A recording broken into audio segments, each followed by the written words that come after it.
One of the big mysteries when it comes to Cambridge exams is how your writing is marked. Many of my students ask me about this, and to be honest, it is quite complex. However, let me break it down for you, and I promise that at the end of this video, you will feel a lot more confident and know exactly what to do to get great marks in the writing exam.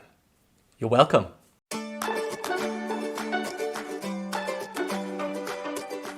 Hi and welcome to Teacher Phil, where I help people like you pass their Cambridge exams. In a nutshell, there are 4 marking criteria when it comes to your writing: content, communicative achievement, organization, and language. Each criterion looks at a different aspect of your writing, so you need to make sure to nail all 4 of them in order to get great marks. Before we get into too much detail, however, let me tell you that for each criterion you can score a maximum of 5 marks, which comes to a total of 20. So to pass, you need to get 12 out of 20 marks or 3 out of 5 in each criterion. However, you don't need to get 3 in each of them, as you can balance some weaker ones with stronger ones. Now, with that out of the way, let's see how you can ace each single criterion. So let's get started, shall we? After looking at some very general basics, it is now time to get into detail and to examine the 4 different marking criteria in order for you to know what you have to do. Because remember, only if you show a good level in all 4 marking criteria you can pass.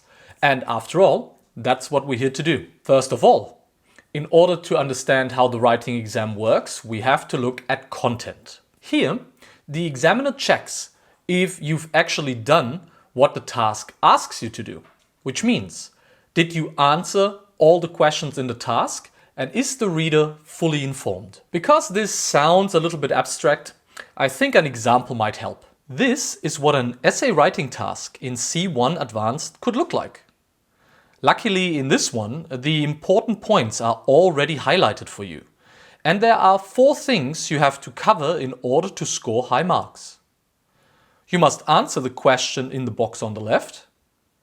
You must discuss 2 of the 3 points given in the box on the left. You must explain which of the 2 facilities is more important.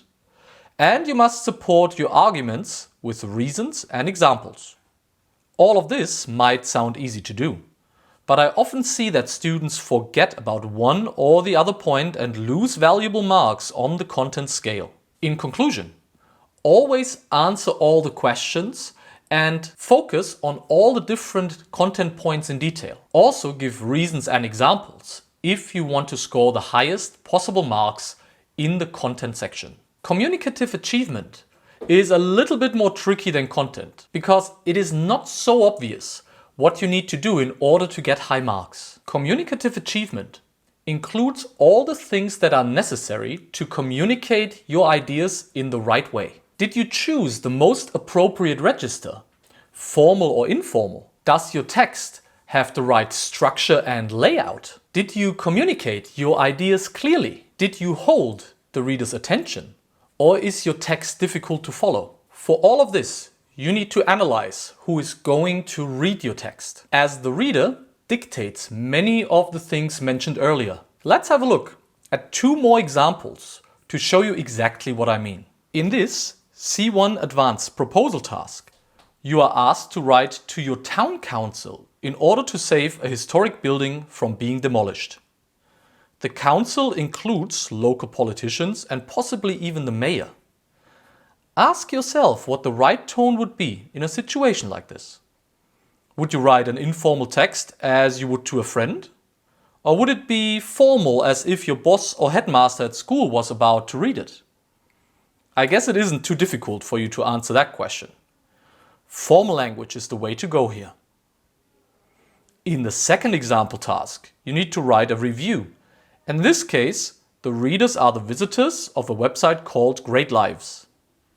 Comparing it to the proposal from earlier, how formal or informal should your text be? Do these readers require the same level of formality, or can you be a little bit more casual? I would say you can definitely be more neutral in tone, while trying to engage the reader at the same time. After all, the people reading your review are regular people like you, and not your superiors. Another important point to consider before you even start writing is what a proposal looks like compared to a review. Do you need a title? Should you use subheadings, an introduction and conclusion, a greeting and/or a salutation? All of these are key questions for you to ask yourself, and only with practice will the answers come to you quickly and without much thought. Last but not least, in communicative achievement, the examiner also looks at your ability to communicate your ideas clearly and hold the reader's attention. When you read your own text, you should have the feeling that your ideas are clear and easy to follow, and that someone who doesn't know a lot about the topic can understand you easily. To summarize, communicative achievement looks at your use of the right tone, saying formal or informal, the right layout, depending on what kind of text you write, as well as if you can communicate your ideas clearly. Organization, just like communicative achievement, is one of the more complex marking criteria. There are a lot of opportunities for you to score, but you can also lose marks just as easily. First of all, you always have to use a clear paragraph structure, as this is the primary indicator for a separation of all your main ideas. For the different task types, like essays, proposals, reports, reviews, or letters or emails, there are different optimal paragraph structures. So it is important for you that you study all of them so you know exactly what you do come exam time. Looking at a B2 first essay task, how many paragraphs do you think we should use here? Tough question, I know. When we think about an essay, there should always be an introduction and a conclusion. So 2 paragraphs are already locked in. This task requires you to write about 3 topic points: transport, rivers and seas, and your own idea. That's an additional 3 paragraphs and a total of 5. Do this for every task before you start slamming words onto paper. It will save you a lot of headaches and self-hate.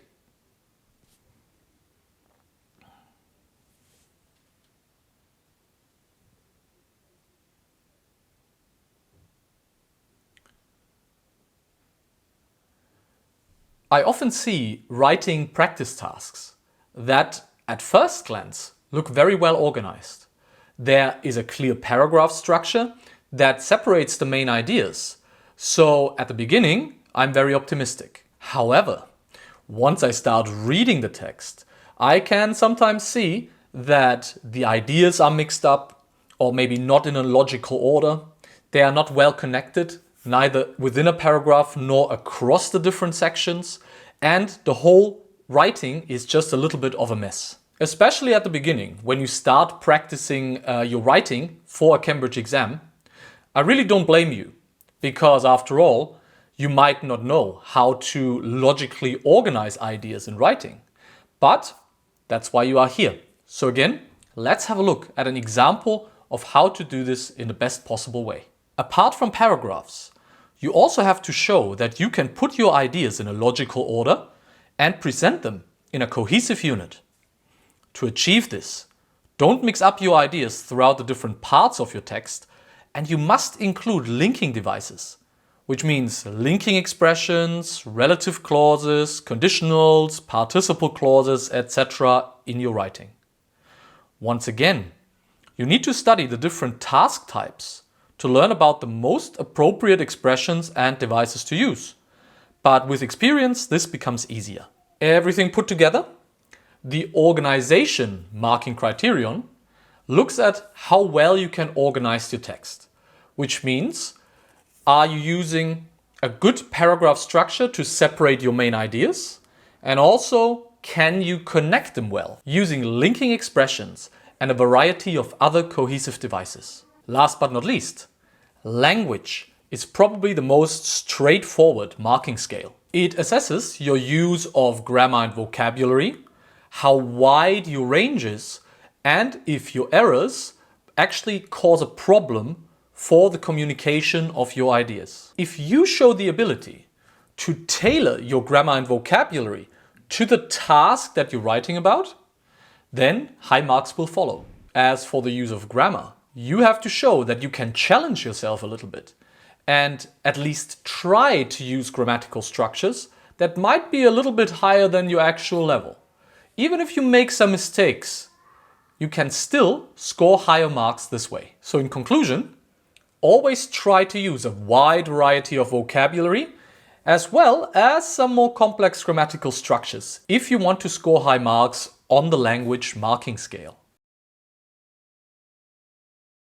Marking your writing tasks in Cambridge exams is quite complex, and examiners look at a lot of different aspects of your writing skills. You really have to show that you are good all round, but with the right knowledge and some practice, you will become really good in a short time. Find the areas in which you can improve and start practicing today. Thank you for watching the video. I hope that you feel a little bit more confident about your writing. Remember, it's all about the correct structure of your text as well as what you include and don't include in your different writing tasks. If you want, I can also be your teacher. I offer writing feedback as well as online classes on my website. All the links are in the description box below, and I see you in the next video.